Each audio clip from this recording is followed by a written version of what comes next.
how your heart works. Cardiovascular physiology. We start with the conduction system. The heart has an independent source of impulse production that starts muscle contraction. That is an autonomous source of impulse production.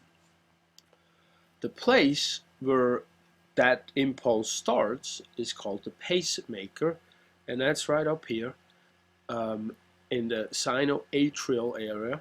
That's called the SA node, and that's by the right atrium. It has a frequency of about 60 to 70 impulses per minute. That impulse then causes a contraction of the atria, which are right here, and it spreads the impulse from the SA node to the AV node, which is located right here, right where the atrioventricular septum is situated. From there, a bundle of hairs carries the impulse through the fibrous skeleton into the right and left bundle branches on the either side of the interventricular septum towards the heart, of the apex of the heart.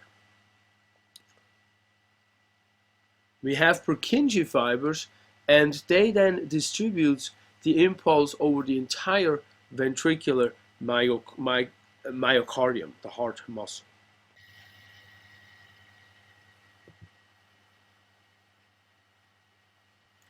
The frequency, well, let's actually start at the bottom here, because when we look at this impulse that is starting at the SA node, which is a discharge of cells that just lose ions, and at some point there's enough loss that it will discharge and send an impulse through the atria, and that impulse travels through gap junctions. You can read that down here, through gap junctions of the heart cells into the second part, the second node, which is the AV node, that then strengthens the impulse and carries it down through the myocardium of the ventricles. But the gap junctions become very important because that's how the impulse can spread. And that contraction of one as a unit, then all those heart muscle cells sort of contract as one togetherness, and that's known as a functional syncytium.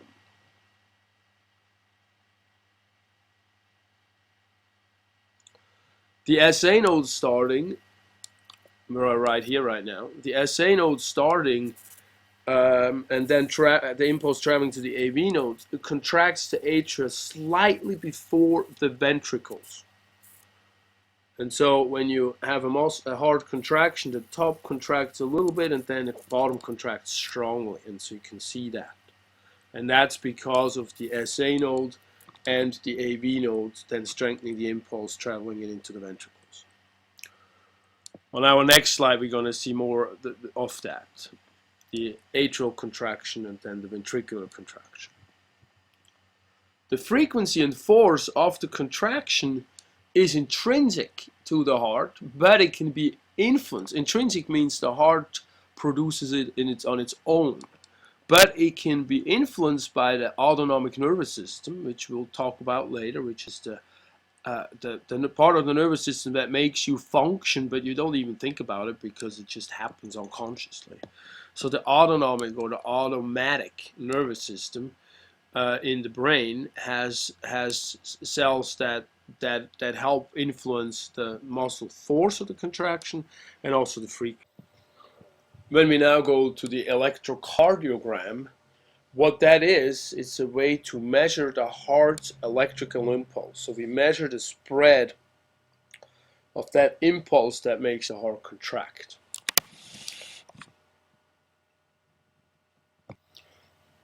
This allows us to learn about the position of the heart, actually. We learn about the heart rate, and we learn about the rhythm of the contraction of the heart. So we can get a whole bunch of stuff out of this as information. A tracing looks like this. We have a little bump here, a P wave they call that, and then it dips down, and then if we have this called this is QRS complex, and then it flattens out a little bit, and then we have a larger bump, a little more bigger mountain than the P, and that's the T wave. And when you see what they are, the P wave is the spread from the SA node through the atria, that spread of the initial impulse. And then the QRS complex is when the ventricles start contract or being excited, when the AV node sort of strengthens that impulse and shoots it down through the interventricular septum. So that indicates ventricular depolarization, we call that. And then the T wave shows us when the nerve impulse returns back to normal, and we call that repolarization, and that's the one of the ventricles. So the ventricular repolarization is indicated there. The atrial, the SA node repolarization is overshadowed by the QRS complex, so we do not see it in the graph. This brings us to the next slide, and that's the slide of systole and diastole. So the blood is the heart is a pump, so we're really just basically contracting the muscle and then relaxing it. So we relax the heart muscle and fill it up with blood, and then contracting it and shoot that blood through pipes that come out of the heart, hopefully in the right direction. But we're gonna do that with having valves in the chambers that make the close up the chamber. So we'll go to that next after this slide here. But systole and diastole refers to the contraction or the relaxation of the heart muscle. So systole means contraction and diastole means relaxation. So let's read what the text says. Ventricles move blood in small volumes synchronously into the pulmonary trunk and the aorta. So synchronously, that means together. These small volumes, both heart chambers pump them together simultaneously. The contraction in this constantly repeated biphasic cardiac cycle is called systole. So it's a biphasic cycle because we have two phases. We have contraction and relaxation. Those are the two phases. Bi in this respect means two. And when the heart muscle contracts, it's called systole, and when it relaxes, it's called diastole. And then the heart valves allow the flow to be unidirectional. That's in only one direction. You can see that indicated down here. When this is relaxation, when the blood fills up and all these valves are open, and then in contracting the muscle, you have the other valves open that the blood make sure the blood doesn't go backwards. So they open and close in response to what we need to do in it, and they respond to pressure changes inside the. All right, let's finish here, and then we'll make a second part to finish up with the physiology of the